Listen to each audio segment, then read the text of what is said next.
Olá, queridos amigos e amigas da TV Novo Tempo. Já está no ar o seu programa Saldo Extra, o programa das boas notícias das finanças pessoais. Eu digo boas notícias porque estamos aqui a cada semana trazendo novas ideias, trazendo novos conselhos e dicas para ajudá-la a você cuidar bem do seu salário, do seu dinheiro, a viver bem com a sua renda ao lado da sua família. E vai aqui a dica que nós temos apresentado para vocês, o livro Administração Financeira da Família, da Casa Publicadora Brasileira. Estão aí as informações de como você pode acessar o site da Casa Publicadora, também o telefone, para que você adquira esse livro. Ele tem aí em torno de 65 páginas, é de fácil leitura, muito baratinho e apresenta dicas importantes de forma objetiva de como você pode cuidar bem da sua renda. Fica a nossa dica para que você possa esticar o seu salário. O tema de hoje é a vida financeira de casais com filhos. Olha que grande desafio, hein? Se você aí em sua casa acabou de receber um pequenino, uma pequenina, não apenas a família aumentou, mas também virão mais despesas. Para introduzir esse tema que nós gostaríamos de abordar hoje, vamos acompanhar uma matéria que servirá de introdução aqui para as nossas considerações. Roupas, berço e carrinho. Estes são apenas alguns dos itens de primeira necessidade de um recém-nascido, sem falar na decoração do quarto e dos brinquedos. Fazer um planejamento financeiro deveria ser a preocupação número 1 de todos os casais que pretendem gerar filhos. Mas na prática não é bem isso que acontece. Você acha que os casais planejam financeiramente antes de ter filho? Não. O filho acontece de forma inesperada na vida do casal, né? E muitos casais, às vezes muito jovens também, não têm a perspectiva de futuro, né? Você fez um planejamento financeiro antes dos seus filhos nascerem? Não, não fiz. Você acha importante fazer? Eu acho, sim. Segundo os economistas, o planejamento financeiro é sempre necessário. Ele deve ser feito até mesmo antes da chegada do bebê. Planejar não significa apenas colocar as contas em equilíbrio, mas é importante também fazer um ajuste no orçamento familiar. É o que pretende fazer o casal Márcio e Elizabeth. Há menos de um mês ela descobriu que estava grávida. Antes eles não haviam feito nenhum planejamento financeiro, mas com a notícia da vinda de mais um membro à família, o jeito foi economizar. Investir em uma conta poupança para o bebê é o começo para equilibrar os gastos. Mas sempre aparece uma emergência, um gasto de última hora, então por isso eu acho importante ter uma conta de poupança, a gente ir guardando dinheiro para qualquer coisa que aconteça, assim a gente esperar. O mais importante é viver dentro da realidade. Querendo ou não, a gente aprende na escola que tem o sinal de mais e de menos. De vez em quando fica no menos, mas o objetivo que a gente tem é sempre ficar no mais, né? E aí corta aqui, corta ali e faz todo possível para sempre ficar no azul, né? Pais de 2 crianças, Ítalo e Meg não planejaram financeiramente a chegada de Dana, hoje com 4 anos. Acabamos de chegar ao Brasil e ficamos sabendo que a minha esposa estava grávida. Já com Benjamin, o segundo filho, a situação foi diferente. Com o segundo filho, as nossas finanças ficaram muito melhor que no primeiro filho, porque no primeiro filho a gente não tem nada. Então a gente tem que investir em tudo, comprar o berço, comprar absolutamente tudo.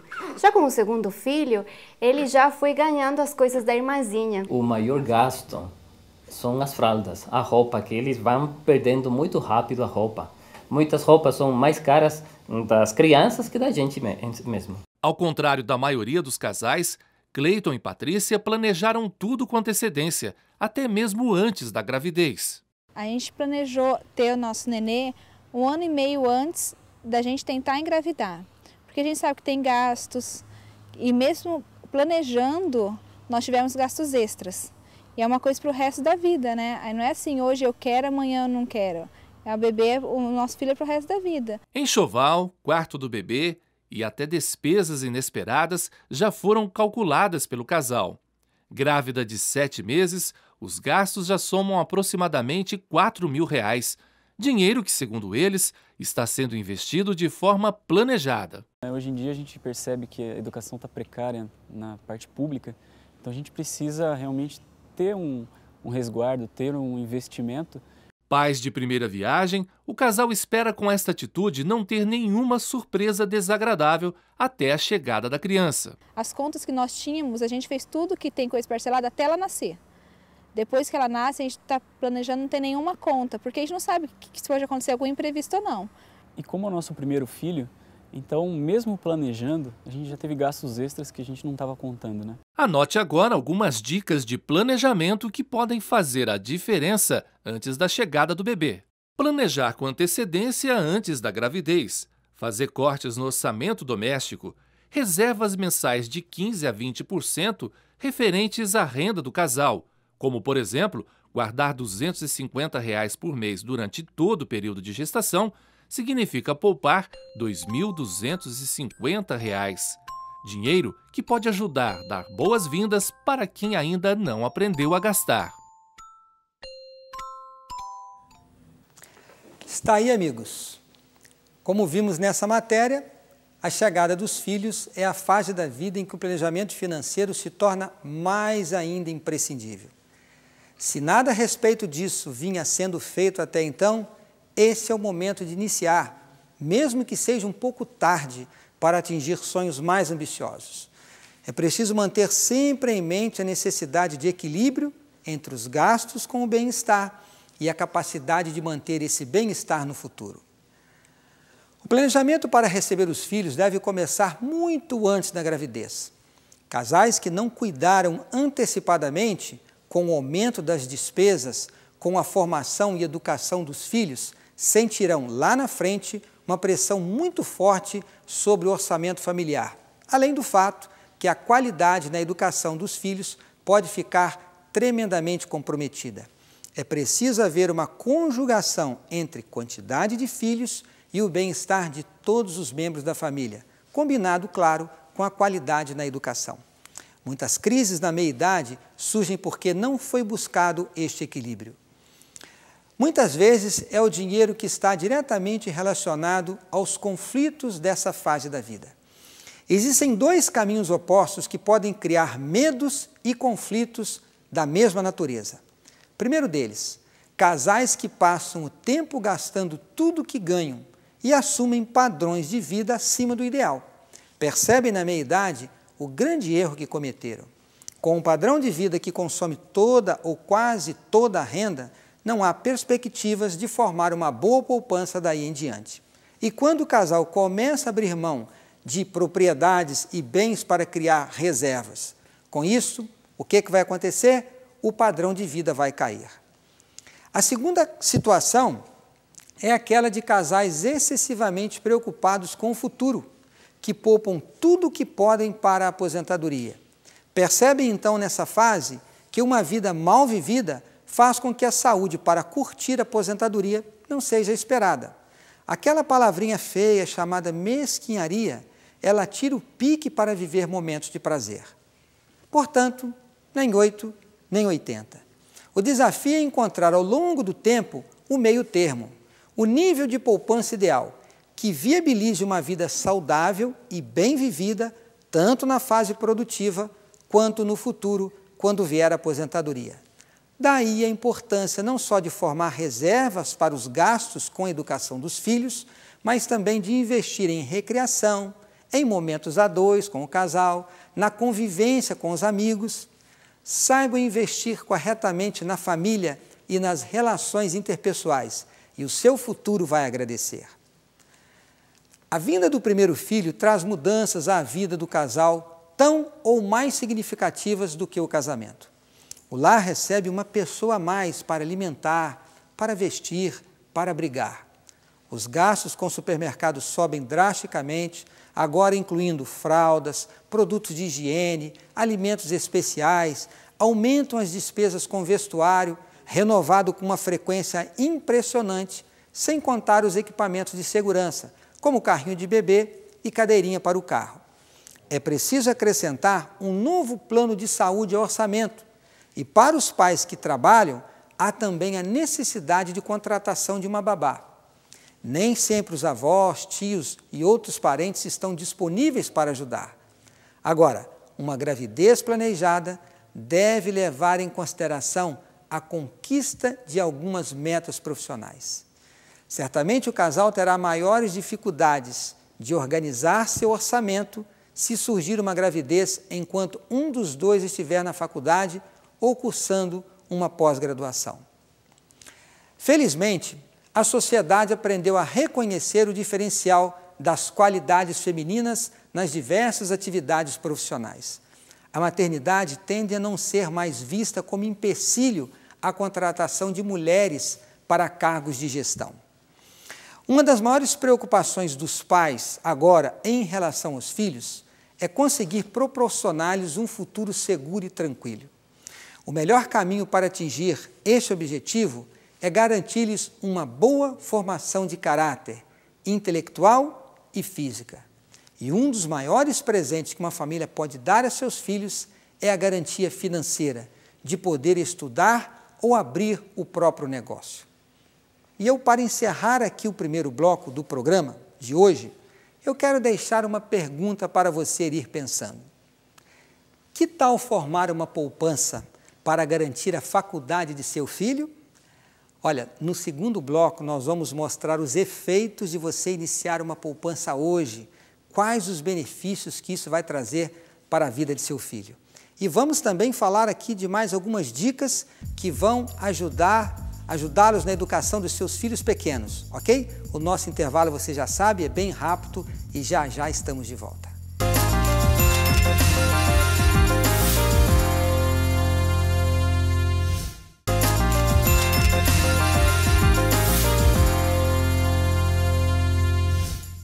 Já estamos de volta, hoje falando das finanças de casais com filhos.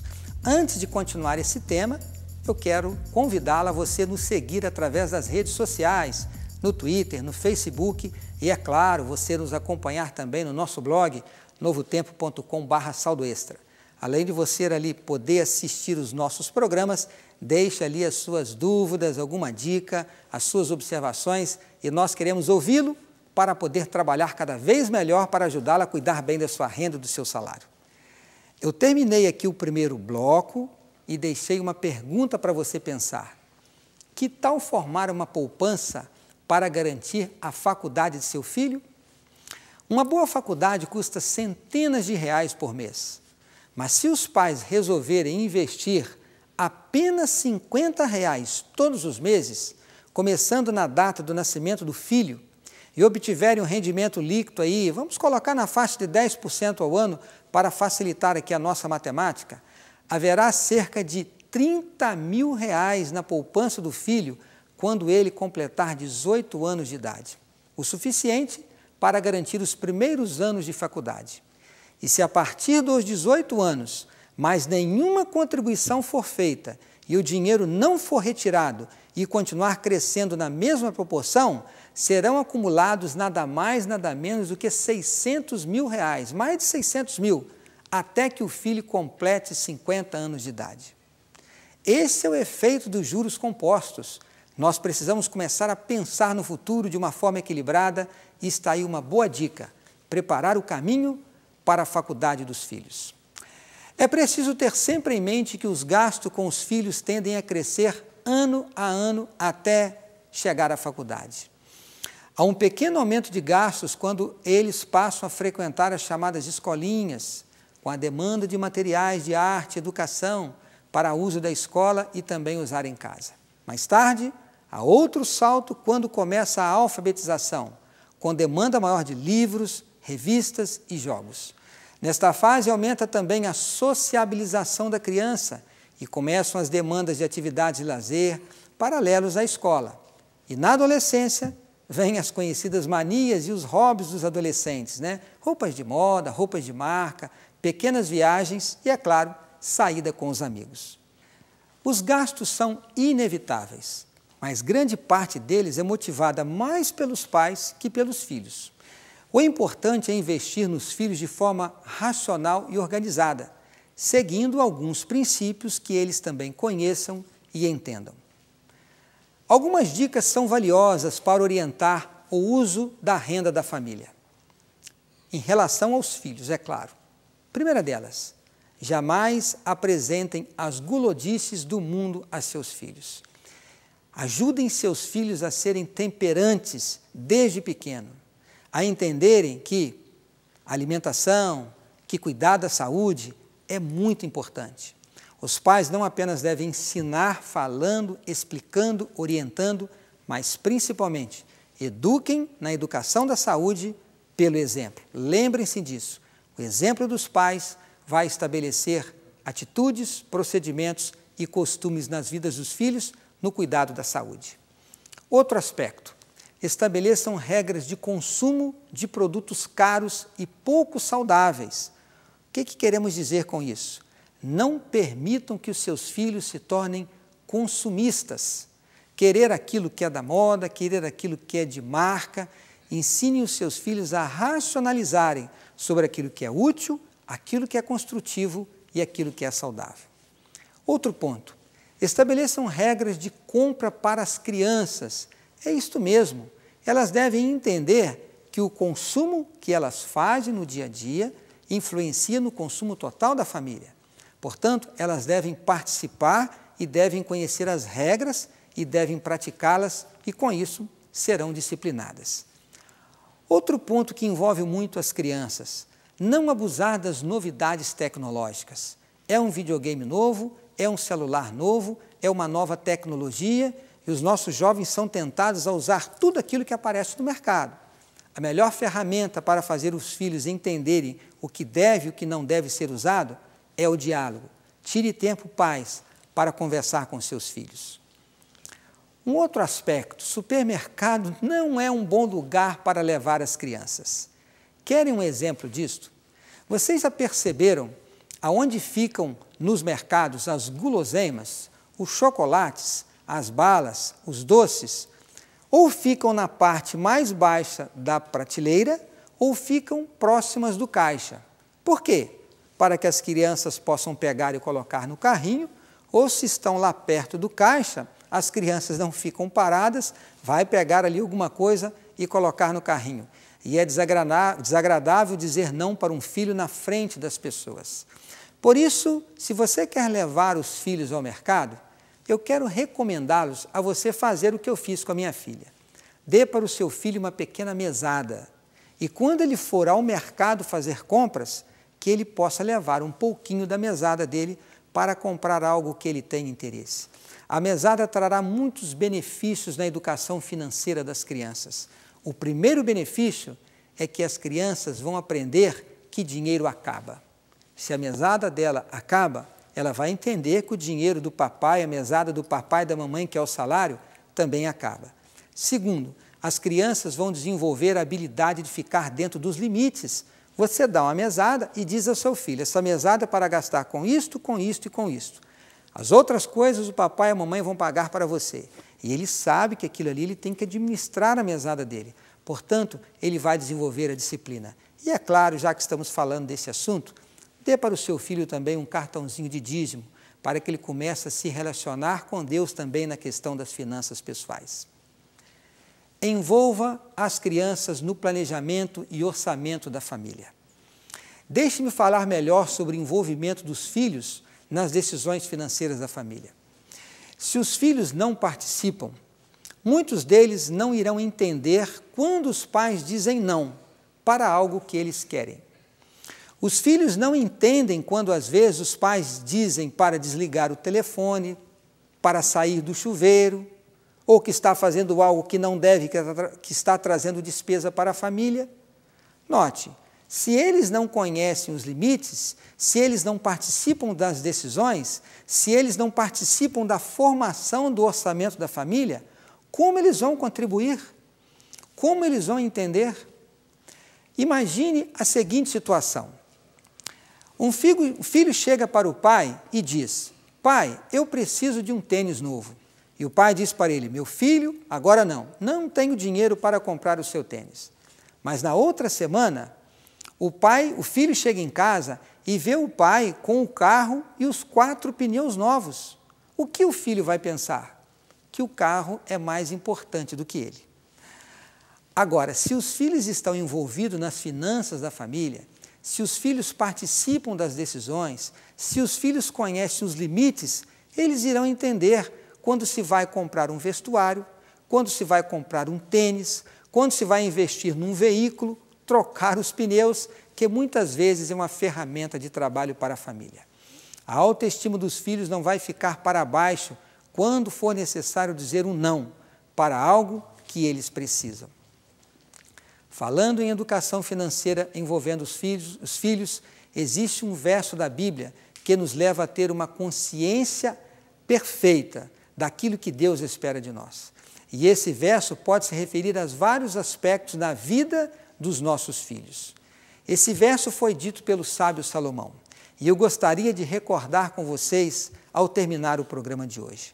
Mas antes, pais, eu quero dizer algo que eu considero muito importante, antes de ler esse texto. Existem várias formas de nós educarmos os nossos filhos. Por exemplo, levá-los para uma boa escola, uma escola cristã, onde os professores vão transmitir a educação secular atrelado aos valores bíblicos. Uma outra boa forma de educar os filhos é levá-los para a igreja, para que eles possam crescer conhecendo a palavra de Deus, conhecer comungando com pessoas que vivem os mesmos princípios.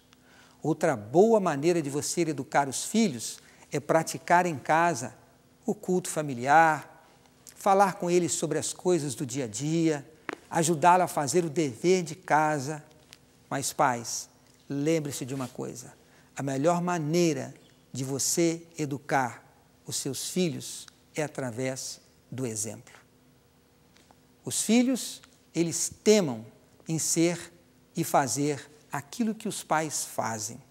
Portanto, lembre-se, todos os outros aspectos aqui mencionados são importantes, mas o seu exemplo vai dizer quem será o seu filho no futuro. Quando um filho cresce dentro de casa, vendo o pai brigando com a mãe por questão financeira, vendo que um está gastando demais, que o outro fez isso ou fez aquilo, o que os filhos vão pensar no futuro? Eles vão pensar que dinheiro é uma maldição, que dinheiro só traz briga, que dinheiro só traz conflito. Portanto, lembre-se de ser um bom exemplo para os seus filhos. E qual é o texto que eu quero deixar com vocês? Uma joia preciosa da palavra de Deus.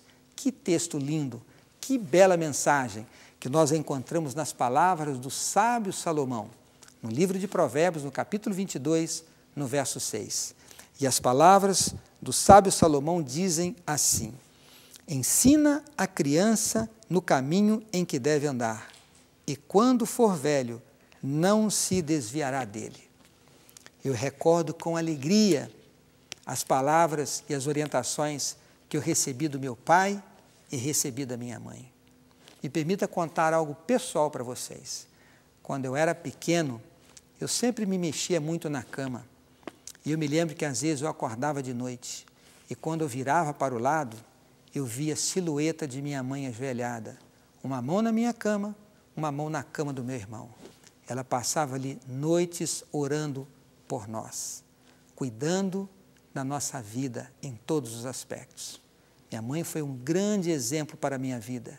Me ensinou a não apenas não ser consumista, a cuidar bem das minhas coisas, que não eram muitas, mas ela me ensinou, através do seu exemplo, a amar a Deus. Ensina o teu filho no caminho em que deve andar.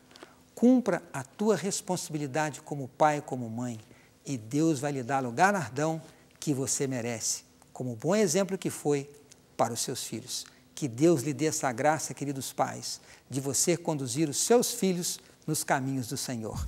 Muito obrigado pela sua presença e fica o convite para que você permaneça conosco aqui na sua TV Novo Tempo, no seu canal da Esperança.